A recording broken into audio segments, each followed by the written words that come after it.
próprio Paulo diz para a gente que ele era um dos únicos dentre os judeus, os da circuncisão, que cooperavam com ele pelo reino de Deus.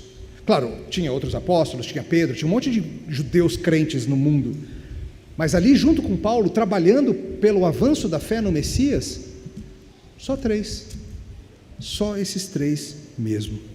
E Paulo diz que eles têm sido um lenitivo para ele, conforto para Paulo. Pensa nisso. Às vezes homens que são grandes e impressionantes pensam que eles não precisam de conforto, que eles não precisam de gente que os apoie. Você já viu gente assim? Sabe, crianças, tem alguns adultos que pensam que eles não precisam da ajuda de ninguém, de nenhum outro adulto, que eles sozinhos vão enfrentar o mundo. O apóstolo Paulo fala dos seus 3 amigos judeus: eles têm sido meu apoio, eles têm sido um lenitivo para mim. Ou a gente olha para os grandes e pensa, esse homem se vira sozinho, e a gente vê às vezes pessoas grandes passando por algemas ou outros sofrimentos, a gente fala, não, isso é crente maduro, não precisa de ajuda não. E Paulo está dizendo assim, ter esses 3 comigo, queridos, tem feito toda a diferença. Lembra disso, tá? Lembra de que muitas vezes sua grande função no ministério vai ser simplesmente essa: ser o lenitivo de alguém, ser alguém que está lá, localmente, perto, quando o outro está sofrendo. Paulo tinha sido um tanto excluído do seu próprio povo. Ele diz em Romanos que ele ansiava por ter mais judeus seguindo a Cristo, e agora ele está feliz da vida que tem pelo menos esses 3 judeus com ele.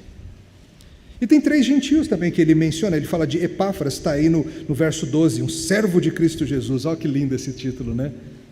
Não que os outros não fossem, mas imagina um cara com um coração de servo tão evidente que ele é conhecido por isso. Você já conheceu gente assim? Você fala assim, fulano é servo, como gosta de servir, como gosta de entregar o coração. Epáfras frequentemente está orando por vocês aí de Colossos. Paulo fala, ele gosta muito de vocês, ele não para de orar por vocês, eu vejo, vocês não sabem não, mas o tempo todo Epáfras está orando por vocês. Dá um quentinho no coração pensar que talvez tenha gente orando por nós que a gente nem imagina, não está? Você pode ser a pessoa que faz isso, inclusive, tá? Que ora por gente que nem imagina. Ele era lá da região de Colossos, Hierápolis e Laodiceia. Essas 3 cidades são no que hoje a gente chama de Turquia. Ainda estão lá as ruínas, você pode visitar, pode conhecer Hierápolis, pode ir a Laodiceia, é impressionante. Ao que sabemos, foi Epáfras que iniciou a igreja em Colossos, e estava com Paulo levando as preocupantes notícias acerca de heresias que haviam se inserido na região. Lá em Colossos tinha um pessoal falando coisas estranhas sobre a obra de Cristo, ensinando um tal de um conhecimento secreto que você precisava ter acima do evangelho, só para alguns poucos iniciados. Tinha também o elemento judaizante, e Paulo insistia com eles, gente, vocês têm Cristo, vocês têm tudo o que precisam. E Epáfras está aqui, lutando pelo bem-estar das igrejas de Colossos, de Laodiceia, de Hierápolis. Veja que boa palavra acerca desse homem, ele se esforça sobremaneira em oração. Ele se esforça sobremaneira em oração. Conhece alguém assim? Paulo está feliz da vida porque Epáfras está por lá. É bom ter gente que ora perto de nós. É assim. Ele menciona um outro. Qual que é o nome dele? Verso 14. Saúda-vos Lucas. Será que é aquele mesmo Lucas? É. Aquele. O que escreveu Lucas, que escreveu Atos. Um médico e muito amado. Imagina que legal ser chamado assim, o médico amado.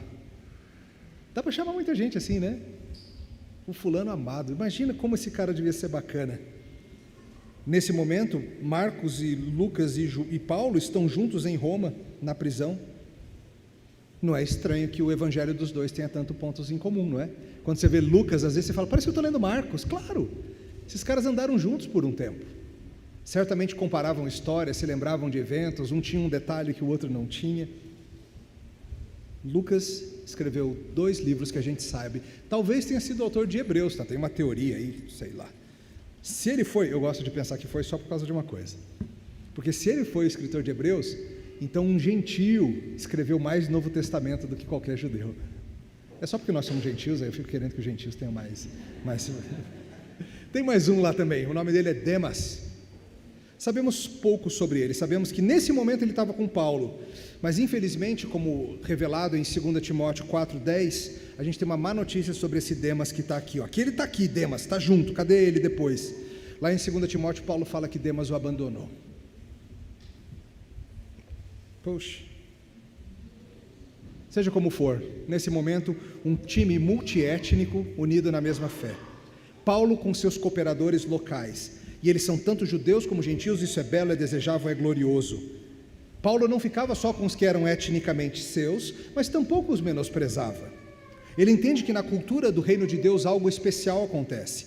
Existe um novo Israel, composto de gente de todas as nações que se unem pelo sangue de Cristo. Mas eu quero que você note que esse time de Paulo, essa equipe missionária de Paulo, ela não é uma equipe perfeita e cintilante. Às vezes a gente pensa assim, né? Não, eu não vou me envolver muito com a igreja local porque aquele pessoal é difícil. Tem uma turma lá que peca, pastor. Tem uma turma lá, pastor, que não sabe nada de Bíblia, pastor. Imagina. Tem uma turma lá, pastor, que os pecadores, assim, olha o time de Paulo, pelo qual ele se alegra. Tem Marcos, que por um tempo andou mal e longe, mas estava lá. Tem Demas, que nesse momento estava bem, mas a gente sabe, depois abandonou o barco. A gente não sabe mais sobre ele, depois de 2 Timóteo, talvez tenha voltado um dia, sei lá, um dia a gente descobre. Tem gente boa aqui, fazendo coisas boas, mas tem gente difícil, com histórias ruins, com passados bagunçados, até mesmo gente que nos feriu no passado e está ali, ó.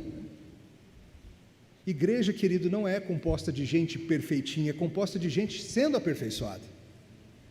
Pecadores todos, que estão lutando contra o mal, e que às vezes apanham um pouco na luta, e que às vezes estão umas rasteiras na luta. A tua solução vai ser deixar lutar sozinho, e você lutar sozinho? Ou vai ser vamos brigar junto contra o mal? Tem gente que começou mal e que poderíamos olhar para trás e ver um baita vacilo. O vacilo, a saída de Marcos custou muito, rachou o time Paulo Barnabé. Mas está aqui com a gente agora, Marcos, e a gente não fica lembrando ele toda semana disso não, pode deixar. Paulo podia ter escrito, né, Marcos, aquele que me abandonou 10 anos antes. Não, ele não escreve essas coisas. Ele só fala, Marcos, se ele aparecer, cuidem dele. Cuidem dele. Sabe, queridos, nós vamos andando e talvez alguns fiquem pelo caminho, mas enquanto estiverem conosco, tratemos bem. E entre nós teremos gente de histórias diferentes, de culturas diferentes, gente da cidade, gente do interior, gente semi-analfabeta e gente com altas qualificações acadêmicas. Teremos gente como Aristarco. Imagina Aristarco contando as histórias das aventuras das suas viagens missionárias. Imagina que a criançada chegava para o tio Aristarco e falava, tio Aristarco, conta de novo lá do dia do teatro em Éfeso, como foi que vocês quase morreram. As crianças, vocês iam perguntar isso para ele, certeza. Aristarco provavelmente fala assim, começou num dia nublado, daquele jeito que bons contadores de histórias fazem. E o templo de Diana ficava ali, a gente estava no teatro, um homem chegou e começou a agitar a população, fomos arrastados, enfim. Tem alguns de vocês que têm um monte de histórias de fé para contar, como Aristarco. Tem gente que não é assim de grandes histórias ou grandes coisas, mas que se esforça sobremaneira na oração e está com a gente. Não é conhecido por muito disso não, como por muito mais que isso não, só alguém que ora e pede a Deus por essas coisas aqui. Verso 12, pede a Deus para que vocês se conservem perfeitos e plenamente convictos em toda a vontade de Deus. Esse é o time, essa é a equipe, essa é a igreja. Naquele momento, essa era a igreja de Paulo. Era com eles que ele adorava e localmente servia e que era servido. Isso diz algo para você, acerca de como você deve agir localmente com os outros discípulos que cooperam contigo no reino de Deus? Ainda que seja gente bem diferente de você, ainda que seja gente que no passado te decepcionou, como tem gente fora das igrejas que diz coisas como, pastor, me decepcionei com as pessoas. Claro que sim.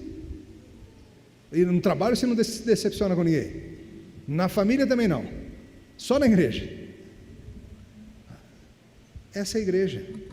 gente com quem não teríamos afinidade natural, mas em Cristo é isso. A sua união mística nos une, nos junta.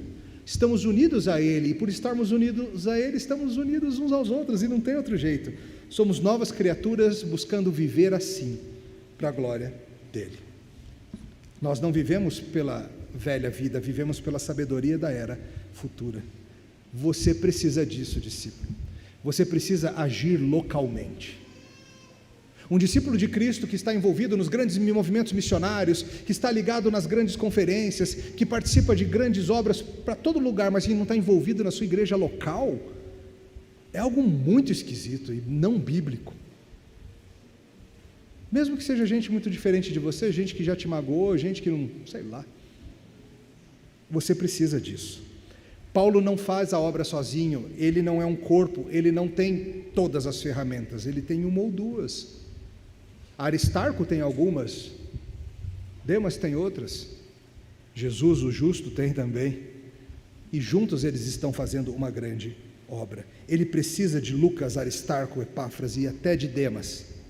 Quem é você para achar que pode andar sozinho na vida cristã? Mas não é só isso. Perceba que se você anda sozinho na vida cristã, a gente sofre a sua ausência, irmão. Porque talvez entre nós, nenhum de nós tenha martelo e só você tinha. Talvez a gente tenha vários martelos, mas o saco de pregos estava contigo e você se foi. Quando você deixa de andar com a sua igreja local, não é só a sua igreja local que sofre, nem só você. Todo mundo sofre. Precisamos de você. Quando a gente trata pessoas assim, quando pessoas chegam na igreja, a gente quer excluí-las. Porque elas vêm de um grupo social diferente. Porque ela tem uma péssima história. Às vezes a gente tem algumas pessoas que a gente não quer entre nós. Seja por causa do passado de pecado, seja por causa de qualquer coisa. Você sabe disso. Talvez você já tenha se sentido excluído numa igreja. Isso é terrível, isso é pecado.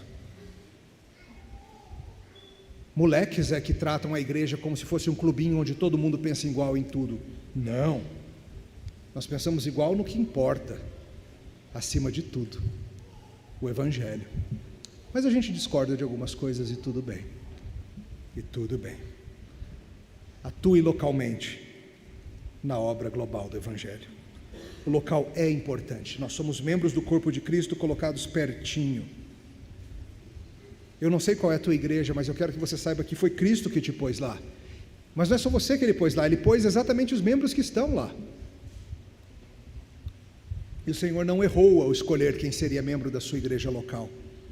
Se você negligencia o local em prol do global, você está perdendo de vista algo muito sério. O Senhor Jesus não se interessava apenas pelas grandes multidões, Ele fazia isso, pregava para grandes multidões, alimentava grandes multidões, fazia isso, mas Ele também tinha seus grupos pequenos, uma turminha de 12, dentre os 12 uma turminha menor de 3, e um mais próximo, seu amigo João, seu amigo do peito. Nós devemos servir e ser servidos pelos que estão juntinhos de nós, na providência de Deus, como um só corpo. Essa é a nossa primeira verdade. Tem outro lado também. Segundo ponto, nós devemos servir e ser servidos pelo membro do corpo que está longe também. Vamos ler de novo o verso 12 e depois do 15 em diante. Olha, Epáfras, saúda-vos Epáfras, que é dentre vós, servo de Cristo Jesus, que se esforça sobremaneira continuamente por vós nas orações. Olha o 15. Saudai os irmãos de Laodiceia e Ninfa, a igreja que ela hospeda em sua casa. Uma vez lida esta epístola perante vós, providenciai, porque seja também lida na igreja dos laodicenses, e a dos de Laodiceia lede-a igualmente entre vós. Também dizei a Arquipo, atenta para o ministério que recebeste no Senhor para o cumprires. A saudação é de próprio punho. Paulo, lembrai-vos das minhas algemas, e a graça seja convosco. Paulo sabe que, mesmo ele estando longe de Colossos, bem longe, ele precisa ajudar e ser ajudado pelo que estão lá. Veja que na carta de Paulo, ele está cheio de cuidado para com aquela igreja e para aquela região toda. Paulo está em Roma, e Paulo está ocupado, preso e tudo mais. Mas ele não está preocupado apenas com o que está acontecendo em Roma, está? Ele está interessado e ocupado com a saúde espiritual de gente que está a centenas de quilômetros de distância. E não é centenas de quilômetros como hoje em dia, que você dirige daqui a 400, 500 quilômetros, 1000 quilômetros num dia. Não, meses de viagem. A gente olha e pensa, Paulo, você não está ocupado com seus próprios problemas aí não, cara? Para ficar escrevendo carta, se metendo no ministério dos outros, falando para Arquipo cumprir a missão dele. Foca aí, Paulo, nos seus problemas, cuida da tua vida aí, cara. Sim, ele está com algemas nas mãos. E por certo, Demas, Lucas, Aristarco e todos os crentes ali tinham situações pastorais que necessitavam da orientação dele. Mas Paulo sabe que a vida cristã do discípulo não é apenas pensar localmente, e também pensar globalmente.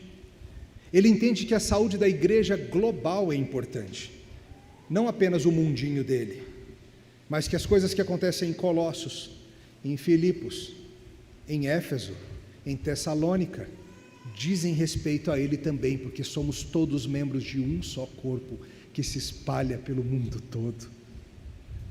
Claro, além de tudo, Paulo tem um chamado do próprio Jesus Cristo, a autoridade apostólica, para ser o apóstolo ao mundo gentil. Ele fala sobre isso nessa própria carta. Eu e você não temos isso, verdade. Mas ao mesmo tempo é muito claro que a Bíblia te chama a estar atento pelos que estão longe. Veja, como já disse o exemplo de Epáfras, elogiado por lá de Roma, estar orando pelos de Colossos. Ninguém vai chegar para Epáfras e falar, você está orando pelos caras de Colossos por quê? Ora pela tua igreja. Não, ore pelos que estão longe também. Paulo elogia os irmãos pelos cuidados que têm uns para com os outros.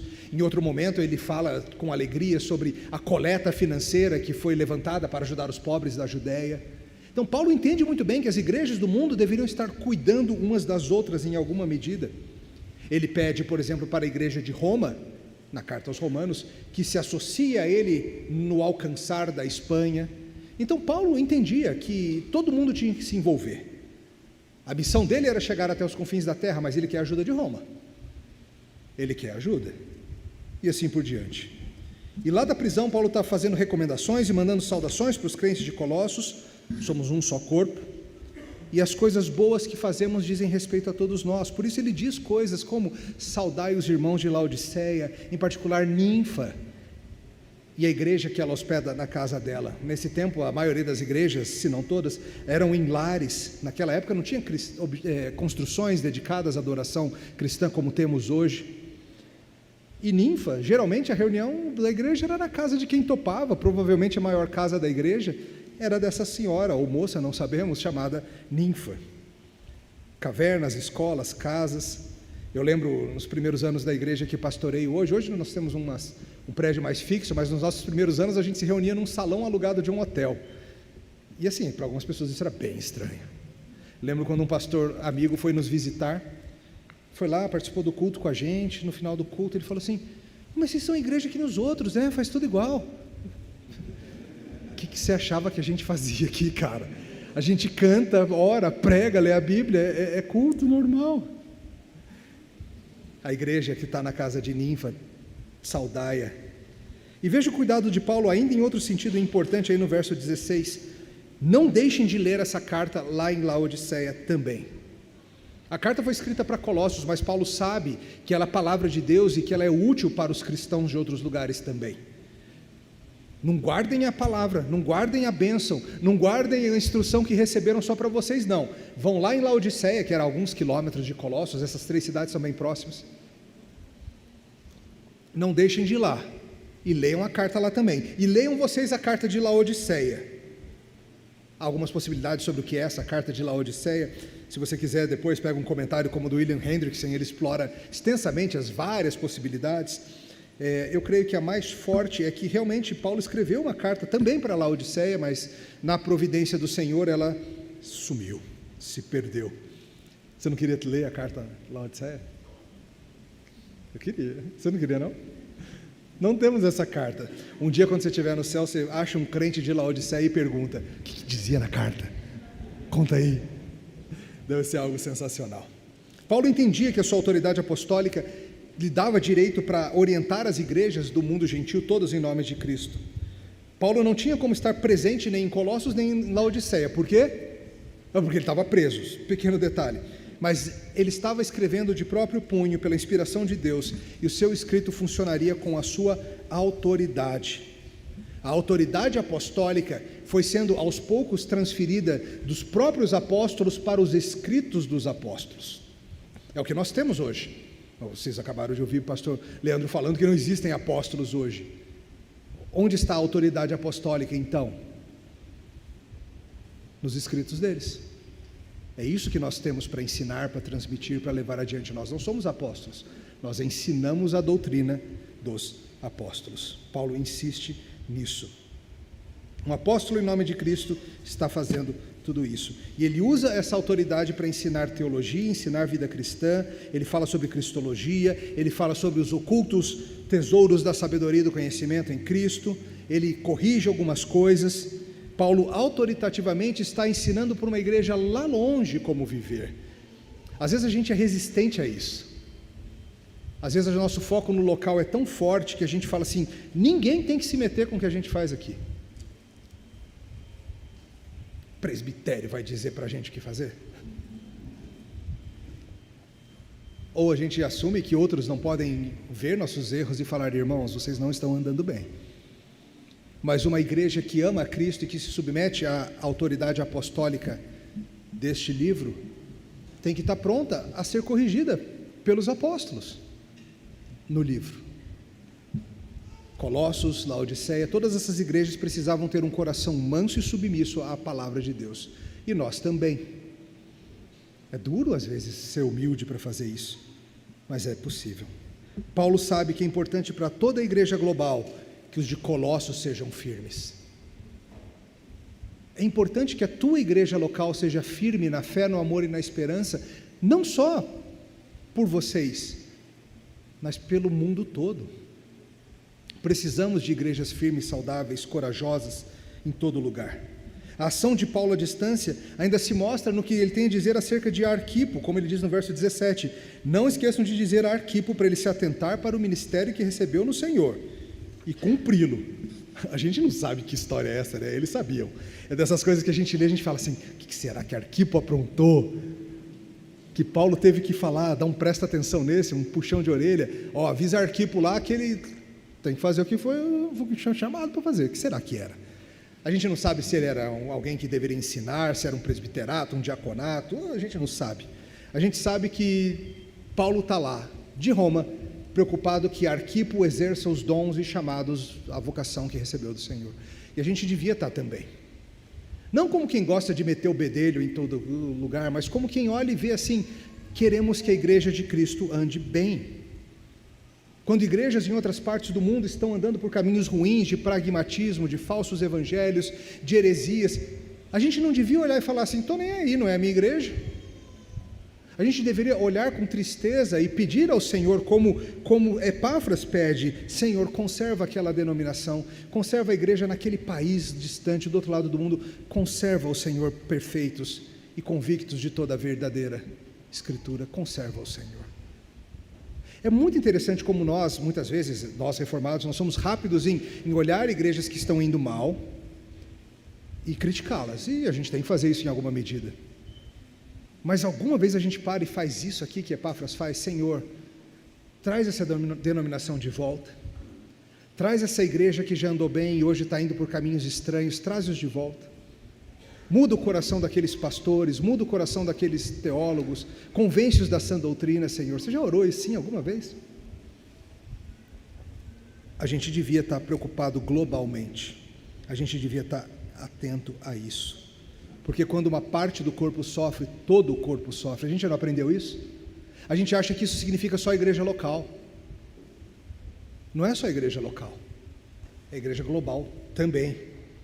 Ministério não se faz apenas localmente. É por isso que nós pensamos também em termos globais no preparo de missionários e o envio. A gente não pode pensar só assim: na minha igreja tem o evangelho, estamos cuidando aqui, temos muitos problemas nas mãos, para a gente ficar preocupado com essa turma do Nepal ou de qualquer outro lugar longe que você imaginar. Temos as mãos cheias de trabalho. Não, é ao mesmo tempo as lutas locais e uma atenção global. É por isso que todos os níveis eclesiásticos, igrejas locais, presbitérios, denominações inteiras precisam estar envolvidas na grande obra missionária. É pensar globalmente.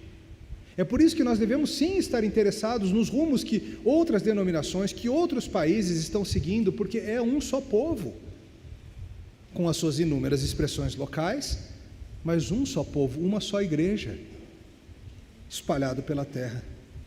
A gente precisa se importar sim como o Evangelho anda nas partes secularizadas desse mundo, na Austrália e Nova Zelândia, na Europa Ocidental, no Canadá, tantos lugares onde vive-se uma sociedade pós-cristã, como alguns dizem.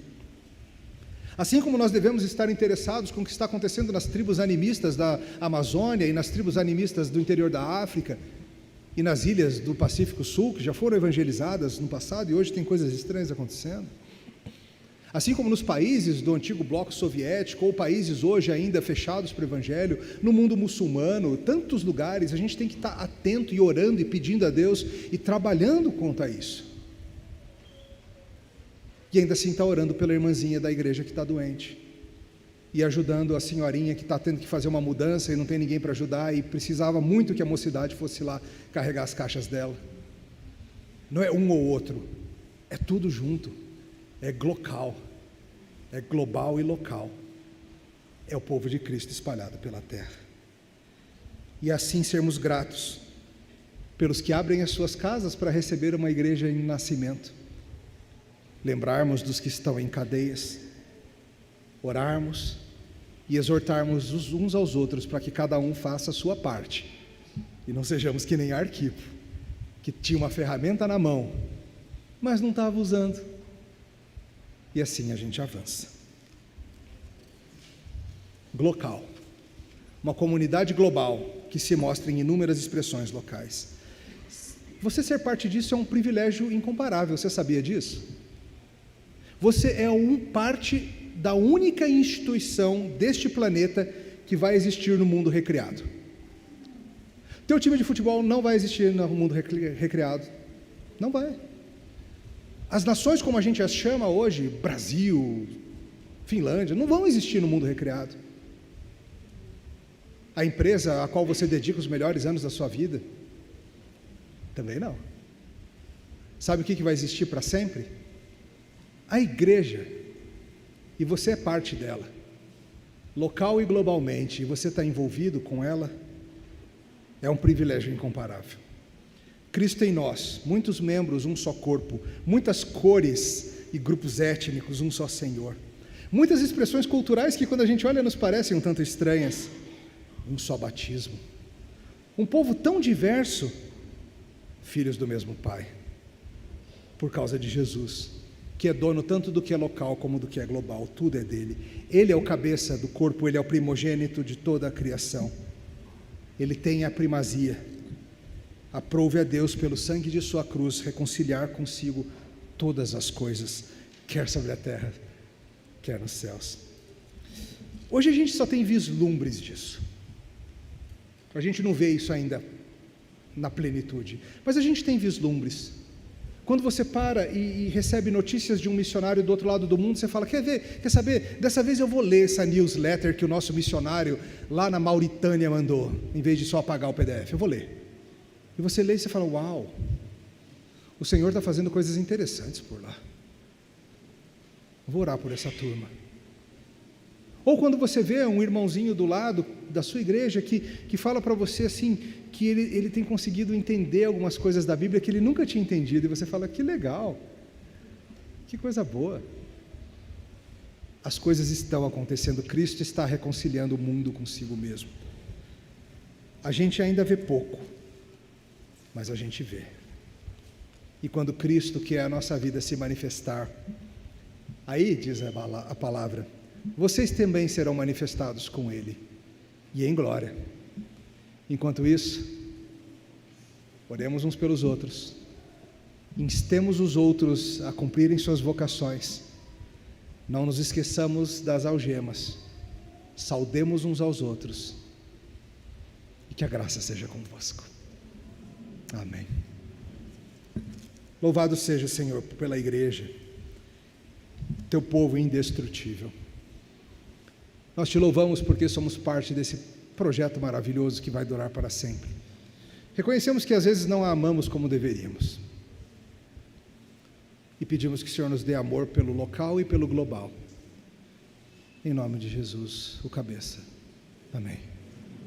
Deus os abençoe.